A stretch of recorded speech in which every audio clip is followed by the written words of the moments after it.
Welcome to the deep dive, everybody. Ready for a deep dive? Always.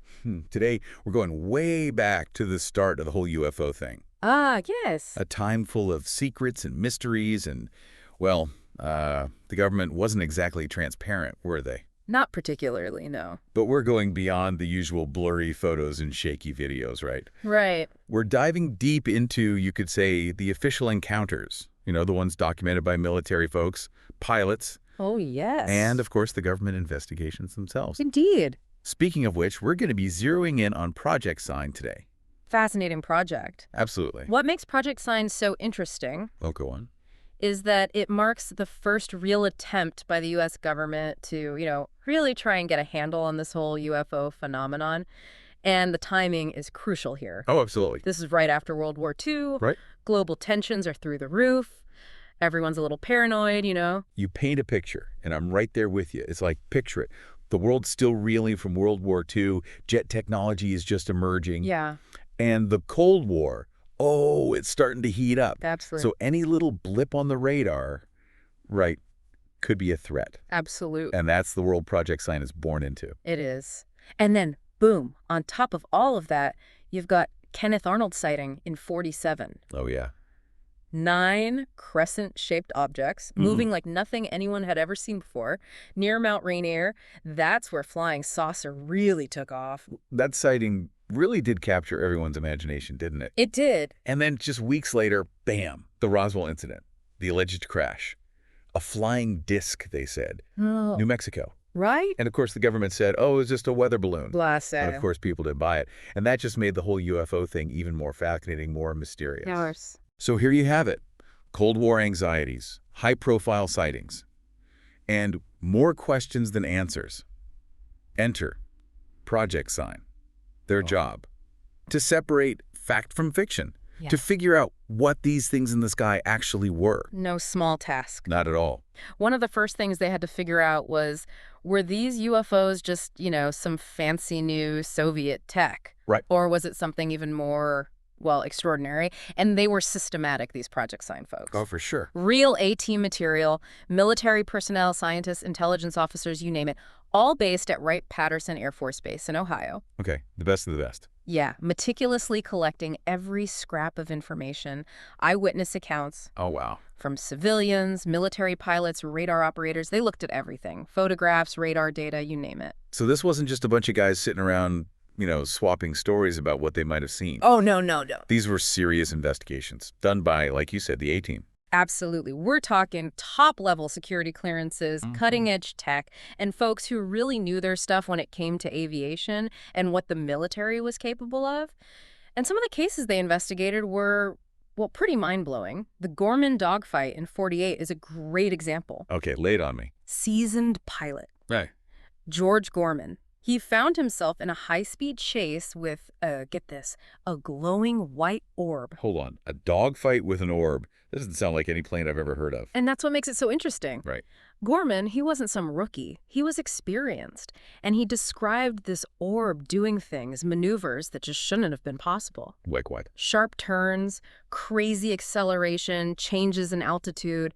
Nothing known at the time could do that. I mean, it's hard to believe a pilot like Gorman would be fooled by some, everyday aircraft. Exactly. And it's not like Gorman's experience was unique. Same year, the Cheels-Whitted encounter. Tell me more. 2 commercial airline pilots, mind you, reported seeing a torpedo-shaped craft with illuminated windows, no less, zipping right past their plane. Okay, so we're not talking about, like, random folks on the street saying they saw something weird. We're talking trained observers, pilots, people whose job it is to know what's up there. Precisely. They saw something they couldn't explain. And then there's the Mantell incident, Oh, yes. a tragic one.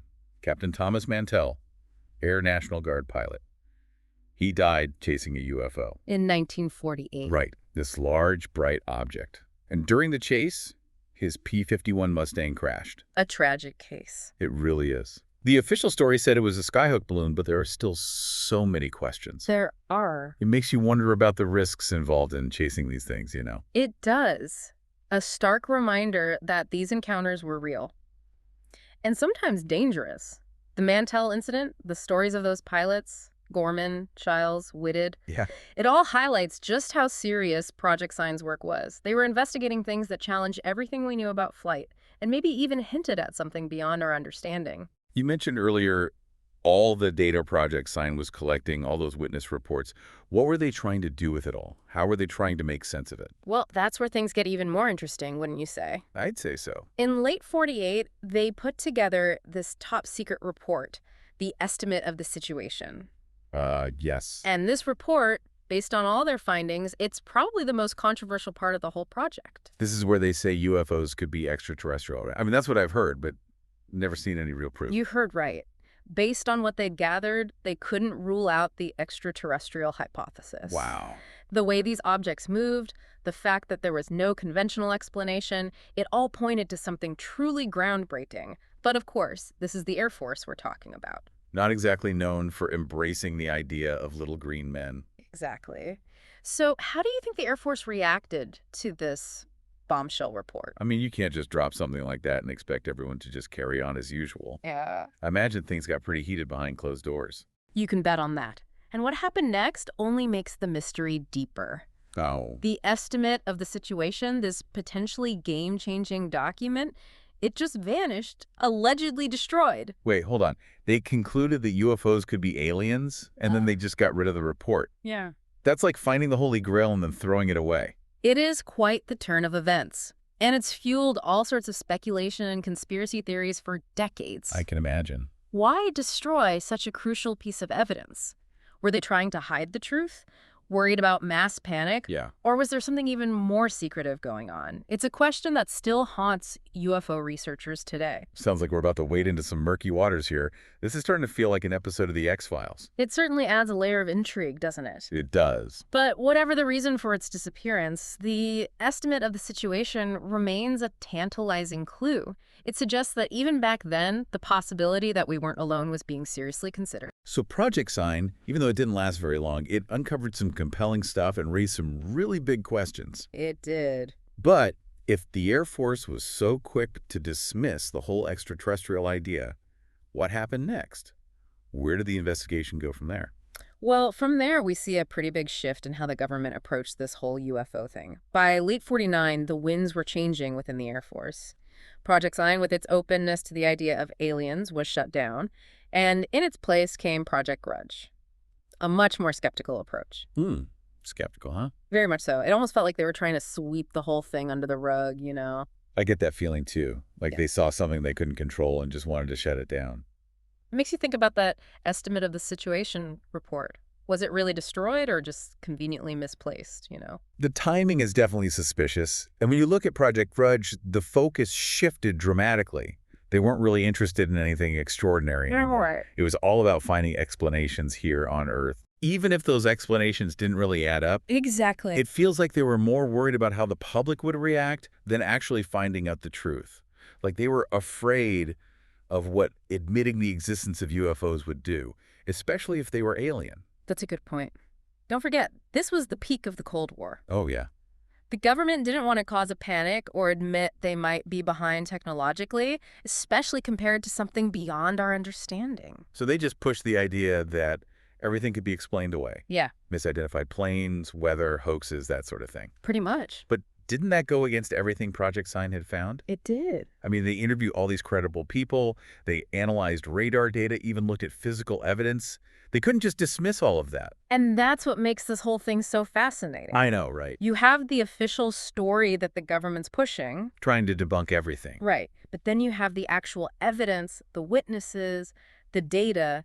It points to something truly unexplained. A real contradiction. So even with this new, more skeptical approach, the sightings continued, right? People were still seeing these things. Oh, absolutely. And this is where the legacy of Project Sign is so important. How so? Those cases they investigated, with all that careful documentation and credible witnesses, they're still a foundation of UFO research today. Interesting. They represent a time when serious investigation was happening, a time when possibilities were being explored, and unfortunately, it didn't last long. It's almost tragic in a way.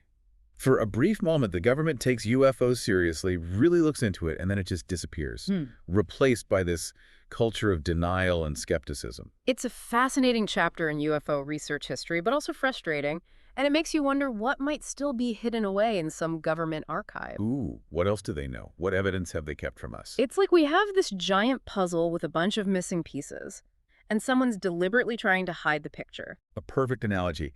And those missing pieces, those unanswered questions, that's what keeps people so fascinated by UFOs, isn't it? It is. It's a mystery that refuses to fade away. You know, it's like Project Sign kicked it all off. Mm-hmm. They were the pioneers, the ones who dared to peek into the unknown. And what they found, whether they admitted it or not, changed how we look at the skies forever. I couldn't agree more. And even though Project Grudge and later Project Blue Book tried to put the lid back on things, they couldn't erase what Project Sign had done. They couldn't just make it go away. They couldn't. Project Sign sparked public interest, laid the groundwork, and ultimately made it impossible to ignore UFOs. So what do we do now? If we're interested in figuring this out, what can we do to push for more transparency, more understanding? What can we learn from Project Sign, both its successes and its failures? Those are great questions, and I think they're essential to the future of UFO research. For sure. One thing we can do is keep raising awareness, keep asking questions, keep demanding more openness from our governments. The more people know about the history of these investigations, the more likely we are to see real disclosure, open and honest. It's all about knowledge, isn't it? Giving people the information they need to think critically and come to their own conclusions. Absolutely. And it's not just about pressuring governments. We need to foster a culture of open-minded inquiry within the scientific community as well. Oh, for sure. We need more scientists to take this seriously, conduct real research, explore all the possibilities without worrying about ridicule or their careers. There's definitely a stigma around UFO research in science. Like it's this taboo subject that no one wants to touch. Right. We need to break down those barriers and create an environment where scientists feel safe to explore these ideas. Absolutely. That's why I think citizen science is becoming so important in UFO research. People who are passionate about this topic are coming together, sharing resources, and doing their own investigations. Like a grassroots movement. Exactly. Analyzing data, talking to witnesses, using technology to track and record UFO activity. I love that. It's so exciting to see that kind of effort. It shows that the interest in UFOs goes way beyond a few fringe groups. It does. It's a universal curiosity, a desire to understand what's out there. And who knows what we might discover if we approach this with collaboration and open minds. Like they say, the truth is out there. We just have to be brave enough to look for it. I agree. And speaking of the truth, let's go back to Project Sign for a minute. They faced a lot of challenges. Pressure from outside, skepticism from within, limited resources. What did we learn from them? What lessons can we take from their successes and their failures? Well, one of the biggest takeaways from Project Sign is the importance of careful documentation and thorough investigation. They knew that to be taken seriously, they had to approach UFOs with the same level of scientific rigor as any other subject. So like building a solid foundation of evidence, creating a body of work that can stand up to scrutiny. Exactly. That means getting detailed accounts from witnesses, analyzing physical evidence, using technology to confirm sightings whenever possible. We can't just rely on stories and blurry photos anymore. We need to raise the bar for UFO research. We do. And that's something Project Sign did really well. They took each case seriously, gathered data from multiple sources, and analyzed it all with a critical but open mind. They really set the standard, didn't they? They did. They weren't afraid to ask tough questions, to challenge what they thought they knew, to consider all possibilities, even the ones that seemed crazy at the time. And that's a lesson that UFO researchers today should keep in mind. Definitely. We need to maintain that curiosity and rigor if we want to make real progress in this field. It's all about balance, isn't it? Being open to the extraordinary, but still grounded in science. And Project Sign, even though it was short-lived, seemed to find that balance. They did. They set a standard that unfortunately wasn't always followed in the years that came after. But their legacy continues to inspire us to approach this mystery with wonder, a desire to learn, and a commitment to finding the truth, wherever it leads. Well said. So after Project Sign was disbanded and replaced with a more skeptical Project Grudge, what happened next? How did the government's approach to UFOs continue to change? Did they ever reconsider the idea that some of these objects might be extraterrestrial? That's where things get even more intricate, you see. Project Grudge, as we discussed, was all about debunking UFO sightings, finding those earthly explanations. But even with that mindset, there were still some cases that just couldn't be easily explained away. Cases that hinted at something truly remarkable happening above us. Okay, now I'm really hooked. Let's dig into those cases and see how the government dealt with this whole UFO phenomenon after Project Sign. It sounds like we're about to uncover some more hidden truths and explore the enduring mystery of what's truly happening up there in the sky. So we're talking Project Grudge now, the one that came after Project Sign. And you mentioned that even though they were focused on debunking, there were still some cases that just couldn't be explained away. What kind of cases stuck out, and how did they change how the government thought about UFOs? Well, even though Project Grudge was all about debunking, there were some reports they just couldn't ignore. Makes sense. Like the Lubbock Lights case in 1951. Multiple witnesses, including some well-respected professors from Texas Tech, saw these lights flying in a V formation over the city. Oh, wow. They described them as bluish-green, moving incredibly fast. Yeah? And they saw them over multiple nights, even got photographs. Photos, that's interesting. But even with photos, there's always room for doubt, right? Were the Lubbock Lights ever explained? That's the thing, they weren't. Project Grudge tried to say it was just reflections from birds or weird weather conditions, but it didn't really match what the witnesses saw or what was in the photos. Right. And this wasn't just a one-time thing. Throughout the early 50s, reports of these unexplained things in the sky kept coming in, often from pretty credible sources like military pilots and radar operators. Must have been frustrating for those who actually saw these things to have their experiences dismissed or downplayed like that. Absolutely. That's why Project Sign's work is so important. It showed that these phenomena deserved to be taken seriously, that they couldn't just be ignored. And even though the government tried to control the story, the truth always has a way of coming out, doesn't it? Like trying to hold back a flood. You can build dams and walls, but the water will eventually find a way through. And in this case, the water is the truth about UFOs, slowly making its way into the public consciousness. That's a perfect analogy. And as we get into the middle of the 20th century, things get even more complicated with how the government dealt with UFOs. How so? Project Grudge eventually got replaced by Project Blue Book, which ran from 52 to 69. And while Blue Book was supposed to be investigating UFO reports, it was pretty clear they were also supposed to debunk them and keep the public from getting too worried.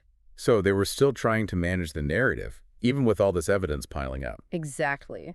And this approach had a big impact on how UFOs were seen, both by the public and by scientists. All this emphasis on debunking and the lack of transparency made a lot of people afraid to take the subject seriously. They didn't want to be ridiculed or risk their careers. It's a shame, really. It held back genuine scientific research into something that definitely deserved more attention. It's like we took a wrong turn on the road to understanding, and we're just now starting to find our way back. I agree. But even within Project Blue Book, there were people who knew that some of these UFO cases couldn't be explained away.